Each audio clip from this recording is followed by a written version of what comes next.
I filled my hands, but my heart was longing for something more, and you called my name, said you knew. Seguimos con el estudio de historia de la iglesia, y ahí ponía en la invitación, ponía un versículo. Quiero que vayamos a Apocalipsis capítulo 18, versículo 24. Hemos llegado al siglo XII, XIII, este periodo de tiempo que estamos estudiando. Y Apocalipsis capítulo 18, versículo 24, hay un versículo muy interesante cuando se trata de la caída, la condena de Babilonia. Y dice este pasaje: y en ella, está hablando de Babilonia, se halló la sangre de los profetas y de los santos y de todos los que han sido muertos en la tierra. La referencia es a este sistema religioso, a este sistema pagano que tuvo su origen en Babel y que a lo largo de los siglos ha tenido muchas hijas, uniéndose contra el Dios verdadero. De hecho, miren lo que dice Génesis. ¿Quieren ver Génesis 11:4? Génesis 11:4 dice la Escritura, y aquí es donde se junta toda la tierra como un solo hombre y tenían un propósito. Y dice Génesis 11, versículo 3 y 4, vamos a ver. Y se dijeron unos a otros: vamos, hagamos ladrillo y cozámoslo con fuego. Y les sirvió el ladrillo en lugar de piedra y el asfalto en lugar de mezcla. Y dijeron: vamos, edifiquemos una ciudad y una torre cuya cúspide llegue al cielo, y hagámonos un nombre, por si fuéramos esparcidos sobre la faz de toda la tierra.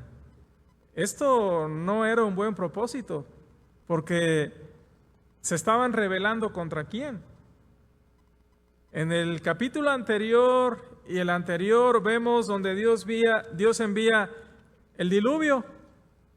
Dios envía el diluvio, y entonces aquí ellos están tratando de hacer una ciudad y una torre que llega hasta el cielo, y tenía un propósito: hacerse de un nombre, por si fueran esparcidos sobre la faz de la tierra. Ellos sabían que no estaba bien lo que estaban haciendo, pero la pregunta es: ¿quién estaba detrás de este sistema religioso del que son partes muchas denominaciones y que podemos reconocer por sus doctrinas que son contrarias a la palabra de Dios? ¿Quién está detrás de esto? Satanás. ¿Quién ha querido, por medio de la mentira y el engaño, primero destruir al pueblo de Israel? ¿Quién ha querido destruir al pueblo de Israel para de esta manera evitar que a través de él viniera el Mesías, el Señor Jesucristo? Y ahora, después de Jesucristo, ¿qué es lo que ha hecho ese sistema religioso? Ha utilizado la religión, ha utilizado la mentira, ha utilizado doctrinas de demonios para destruir a los creyentes verdaderos. ¿Con qué propósito? Pues para que estos no puedan predicar el evangelio, y que por medio del arrepentimiento y la fe, entonces puedan arrebatar a los incrédulos del lazo, porque están en lazo del diablo a voluntad de él, cautivos a voluntad de él.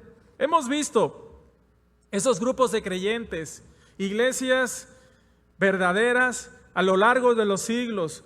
Allá comenzamos con el año 150 con los montanistas, y luego vemos a los donatistas, vemos a los novacianos, vemos a los paulicianos, vemos a los valdenses, a bilgenses, que no eran nuevas doctrinas, lo he venido repitiendo a lo largo de todos los estudios. Eran creyentes fieles en las Escrituras, eran iglesias verdaderas que se levantaron en diferentes periodos de tiempo como columna y como baluarte de la verdad bíblica en contra de las falsas doctrinas.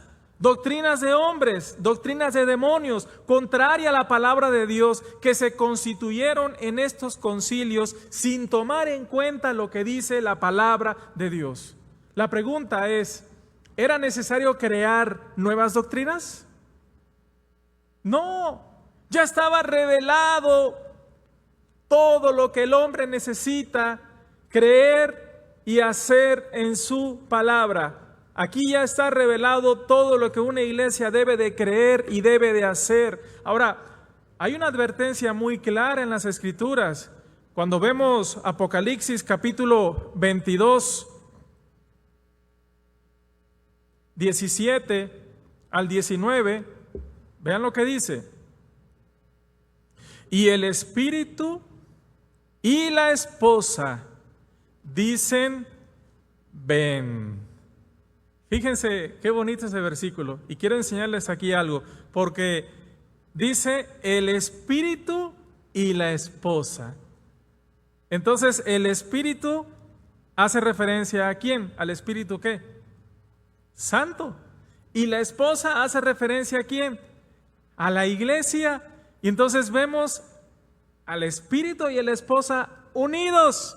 ¿Cuándo sucedió eso? Lo he explicado muchas veces, ¿no? En Hechos capítulo 2, en el día del Pentecostés, cuando la iglesia fue bautizada, dice, y el espíritu y la esposa dicen, ven, ven Señor Jesús. Y el que oye diga, ven.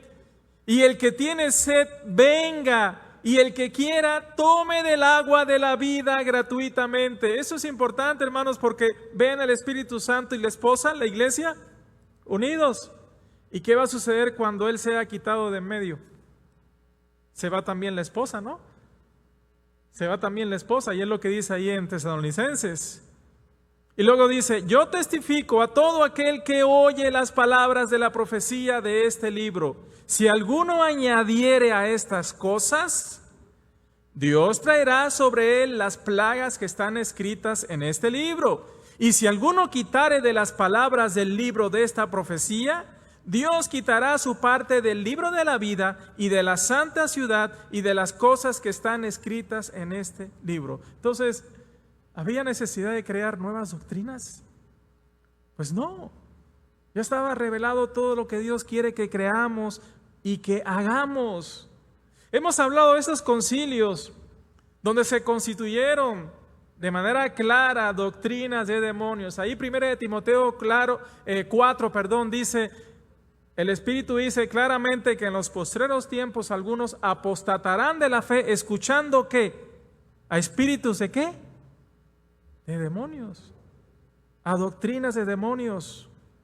Hemos hablado de estos concilios donde se constituyeron doctrinas de demonios, y llegando a los años 1200 se llevó a cabo el cuarto concilio de Letrán a finales del año 1215 después de Cristo. Este concilio fue uno de los mayores y el punto culminante de lo que fue el papado medieval. A este concilio asistieron 412 obispos, 800 abades y prioris, así como representantes de la corte bizantina, que incluía 71 patriarcas y obispos metropolitanos. Se tomaron una amplia gama de decisiones doctrinales que hemos hablado, eclesiásticas y legales. La transustanciación se decretó formalmente como un dogma católico oficial, al igual que la práctica de la confesión auricular, en la que se obligaba a confesar los pecados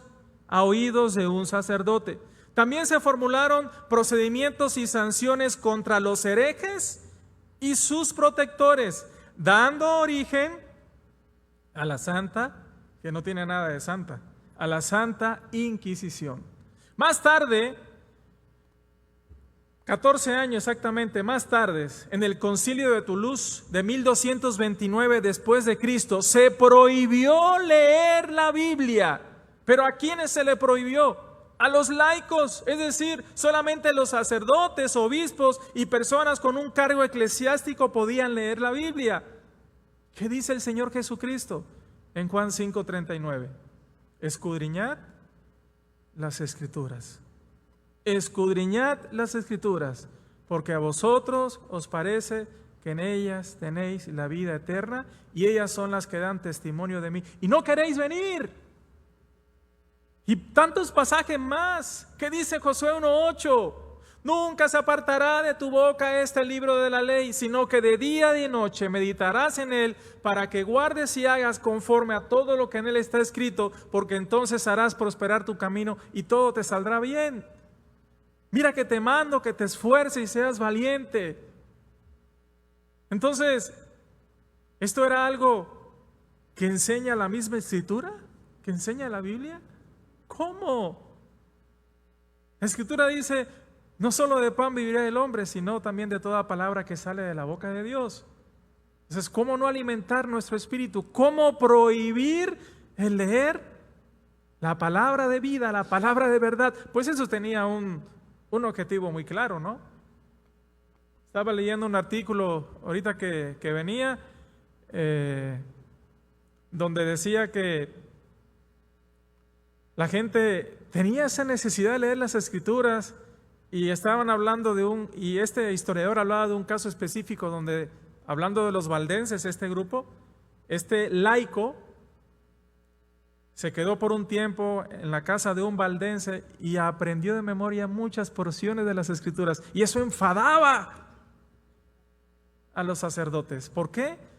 Porque, ¿qué dice la Escritura? La Escritura dice que el Espíritu nos llevará ¿a qué? A toda verdad, a la verdadera libertad. Entonces, cuando tú veías estas doctrinas y comparabas con lo que decía la Escritura, decías, oye, aquí hay alguien que está mal. Aquí hay alguien que está mal. Pero entonces, ¿qué hacían ellos? Prohibir para que la gente no se diera cuenta de los errores que estaban haciendo al crear estas leyes. Hablando de la Inquisición católica, se crearon tribunales para juzgar y condenar los casos de herejía. Pero herejía era no creer y practicar todas las doctrinas torcidas que ellos habían impuestos en estos concilios demoníacos. Hereje era todo aquel que era fiel a las Escrituras. Por ello prohibieron la lectura de la Biblia, para que no quedaran al descubierto las mentiras sobre las que estaban basadas sus erradas doctrinas. Ahora, se iniciaron varias cruzadas y fue el Papa Inocencio III el responsable de montar varias cruzadas. La cuarta cruzada de la Tierra Santa duró de 1200 a 1204 después de Cristo, pero nunca llegó hasta Palestina. En cambio, los de las cruzadas atacaron Constantinopla, saquearon la capital de la cristiandad oriental y marcando el comienzo de un periodo de dominio latino sobre la ciudad que duró hasta el 1261. Pero fueron las cruzadas organizadas contra los herejes las que fueron mucho peores. En 1209 se organizó una cruzada contra los albigenses encabezada por Arnold, el abad de Citeaux, y de Simón de Montfort, el conde de Leicester. Se destacó por su crueldad humana. Entonces, un sombrío ejemplo de la inhumanidad del hombre hacia el hombre. Su sed de sangre y su rapacidad sin límites continuaron haciendo estragos a pesar de los débiles intentos del Papa por controlarlos. Las ciudades de Béziers y Carcassonne fueron reducidas a cenizas y miles de hombres, mujeres y niños fueron masacrados sin piedad. Fueron mutilados, fueron cortados, fueron quemados y muertos de hambre. Cuando la ciudad de Béziers estaba ante los ejércitos atacantes, en lugar de separar a los albigenses de la población católica, el legado papal dio orden de matarlos a todos. El Señor conoce a los suyos. Los soldados sedientos de sangre accedieron, las mujeres y los niños no se salvaron y casi 20,000 almas murieron en ese ataque. En el 1210, después de un asedio de 10 semanas a Minerve, 85 bilgenses que habían huido de la masacre de Béziers fueron quemados vivos fuera del castillo. En 1211, 60 bilguenses fueron quemados en Casís, y otros 100 más tarde, en ese mismo año, 50 bilguenses fueron quemados en Castelnaudit, y más de 40 fueron quemados por su fe en Baur. Se llevaron a cabo más campañas de terror en 1215 a 1218, de 1226 al 29 y de 1232 al 33. En 1210, un creyente valdense fue quemado en Londres y 24 de ellos en París. En 1211, 500 valdenses fueron hechos prisioneros en Estrasburgo y 80 de ellos fueron quemados. El Papa, el sucesor de Inocencio, el Papa Honorio I, continuó la matanza, ordenando la supresión de los bogomilos. Acuérdense quiénes son los bogomilos, son los amigos de Dios, bilguenses, en Serbia y Bosnia, una acción que continuó sin mucho éxito por un espacio de 11 años. El Papa Gregorio XI, enfurecido por la valentía de los bogomilos, ordenó que se organizara otra cruzada contra ellos en el 1238, en la que muchos miles fueron martirizados salvajemente.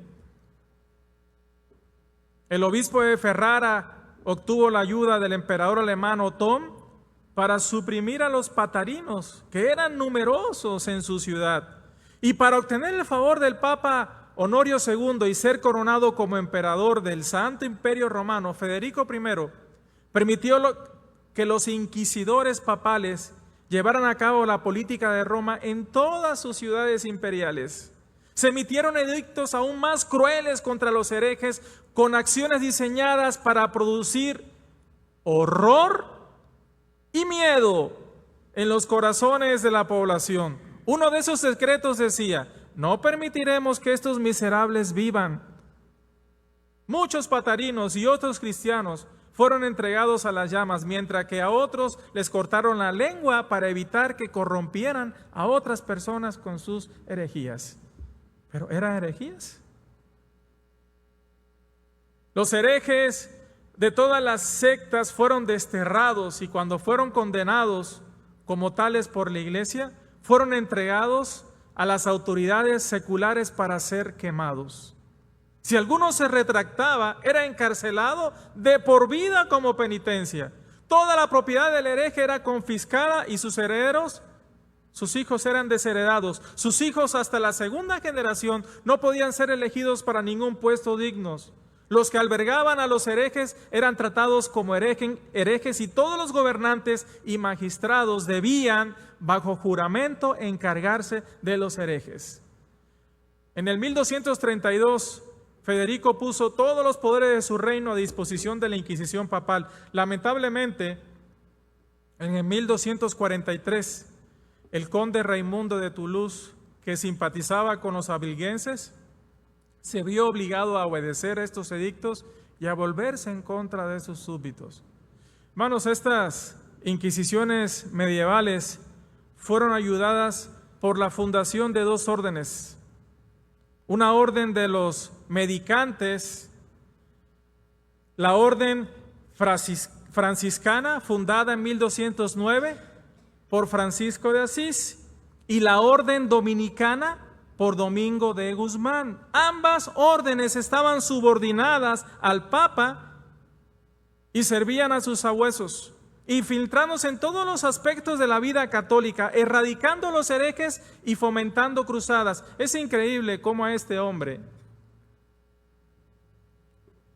no le digo san porque no tiene nada de santo, pero la gente dice San Francisco de Asís, ¿no?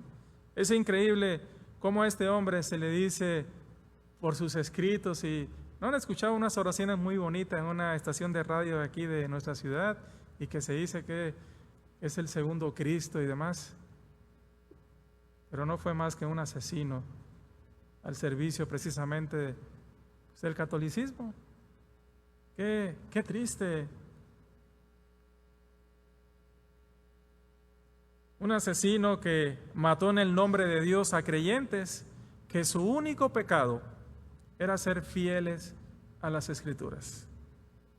Hermanos, yo veía todo esto, ¿no? Y cómo a nosotros nos cuesta trabajo, ¿no? Ser fieles. Y esas personas estaban pagando su fidelidad y su fe ¿con qué? Con su vida. Y a nosotros, cualquier cosita nos impide el que seamos fieles, el que seamos realmente fieles.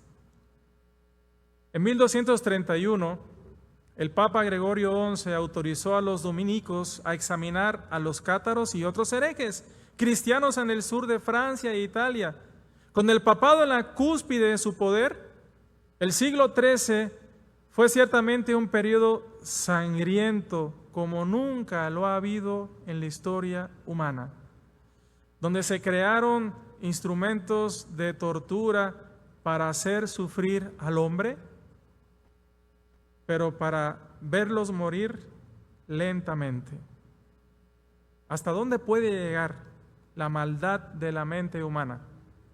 Yo les comentaba el miércoles anterior que yo tuve la oportunidad de ir a una exposición de la Inquisición acá en el Obispado, donde pude ver instrumentos de torturas creados por la mente humana, cuyo único propósito era crear dolor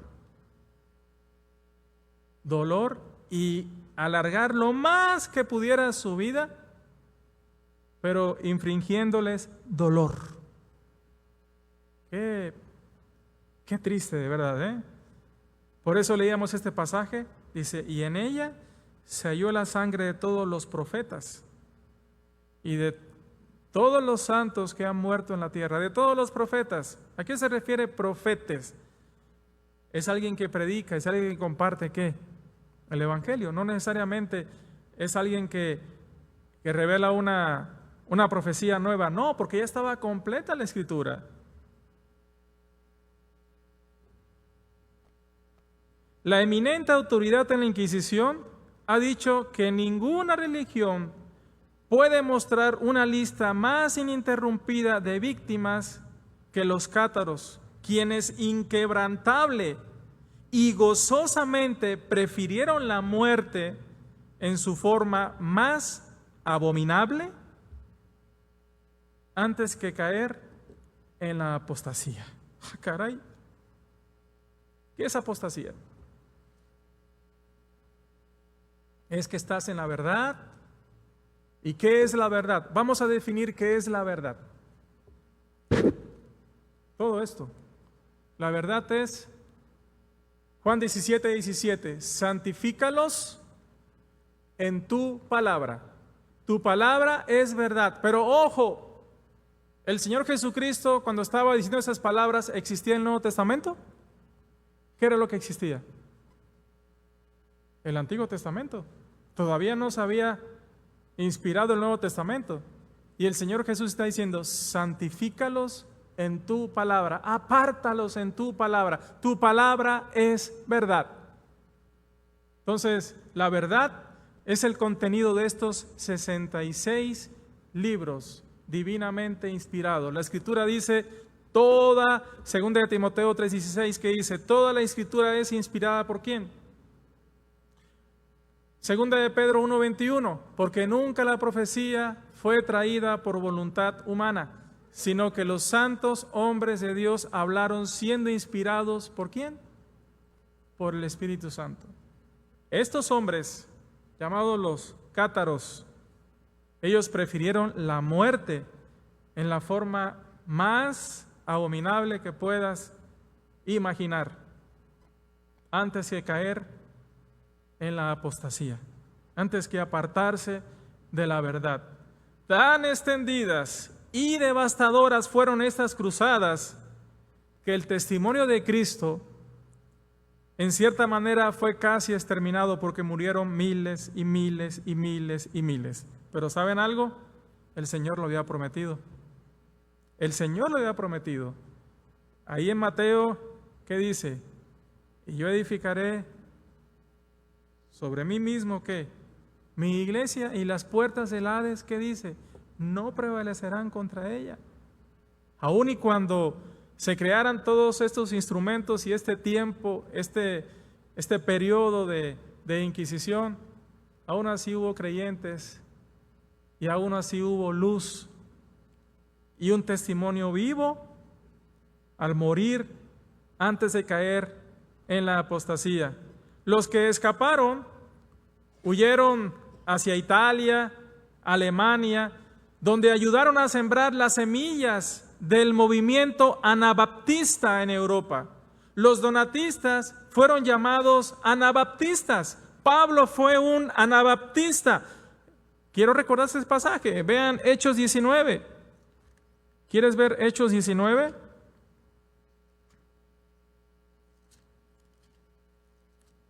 Hechos 19, del 1 al 5, dice: aconteció que entre tanto Apolos estaba en Corinto, Pablo, después de recorrer las regiones superiores, vino a Éfeso y hallando a ciertos discípulos les dijo: ¿recibisteis el Espíritu Santo cuando creísteis? Y ellos le dijeron: ni siquiera hemos oído si hay Espíritu Santo. Entonces dijo: ¿en qué pues fuiste bautizados? Ellos dijeron: en el bautismo de Juan. Dijo Pablo: Juan bautizó con bautismo de arrepentimiento, diciendo al pueblo que creyesen en aquel que vendría después de él, esto es, en Jesús el Cristo. Cuando oyeron esto, fueron bautizados en el nombre del Señor Jesús. Ya habían sido bautizados, ¿no? Por Juan el Bautista. Pero ellos ni siquiera sabían que había Espíritu Santo, ni siquiera sabían del Mesías, de que había venido. Entonces, por eso fueron otra vez anabaptista. Pablo era un anabaptista. Entonces, esta palabra anabaptista, anabautista, es el vínculo de conexión entre los bautistas medievales, los bautistas de la Reforma y los bautistas modernos. Ahora, regresando a todas las muertes de esta santa Inquisición en el nombre de Dios, según ellos, ¿qué dice Juan 10:10? ¿En nombre de qué Dios estaban actuando? Juan 10:10 dice la Escritura: el ladrón no viene sino para hurtar y matar y destruir. ¿Quién es el ladrón? Yo he venido para que tengan vida y para que la tengan en abundancia. Yo he venido para que tengan vida y para que la tengan en abundancia. Dice, otra vez les leo lo que dice Apocalipsis 18:24. Y en ella, Babilonia, en este sistema religioso, se halló la sangre de los profetas y de los santos. ¿Quiénes son los santos? Pues todos los creyentes verdaderos. Y de todos los que han sido muertos en la tierra, desde Abel, el primero que murió en manos del enemigo, por mano de Caín. Caín era quien. Abel, ¿por qué murió, hermanos? Porque él quiso agradar a Dios como debe de agradar a Dios. Él quiso hacerlo de la manera correcta, así como le ha enseñado su padre a Adán, ofreciendo de lo mejor de sus corderitos. Y sin embargo, ¿qué quiso Caín? Innovar. No, mejor lo hacemos así. ¿Por qué? No, mejor lo hacemos así. Y entonces, al ver, ¿qué hizo? Se enojó y se levantó contra su hermano al ver que Dios no aprobaba una forma de adoración, sino como Él la había enseñado. No se puede innovar, hermanos. No podemos innovar, no podemos salirnos de lo que está escrito en la palabra de Dios. Y luego dice Apocalipsis 18:4: y oí otra voz del cielo que decía: salid de ella, pueblo mío, para que no seáis partícipes de sus pecados, ni recibáis parte de sus plagas. Hay un dicho, ¿no? ¿Qué dice el dicho? Es: tanta culpa tiene el que mata la vaca como el que amarra, ¿qué? La pata. Son igual de culpables, según el sistema legal, ¿no? Y aquí está diciendo: salid de ella, pueblo mío. ¿Puede haber gente salva que anda buscando a Dios de corazón? En esas hijas de este sistema religioso pagano, diabólico, Puede haber gente que ande buscando de corazón a Dios, pero a esas gente le dice, salgan, porque si no van a ser partícipes ¿de qué? De sus pecados. Van a ser tan culpables como ellos. Ese sistema religioso, diabólico, pagano, tiene muchas hijas. Y definitivamente con el testimonio de la historia, el catolicismo es una de las hijas más fieles. Que a su vez de ellas salieron en la Reforma muchas hijas protestantes. Y son culpables de la sangre de muchos santos, cuya herejía era su fidelidad a la santa palabra de Dios. Tremendo, ¿eh? Pero es lo que dice la Escritura. No podemos apartarnos de lo que dice la Escritura. Dios bendiga su palabra.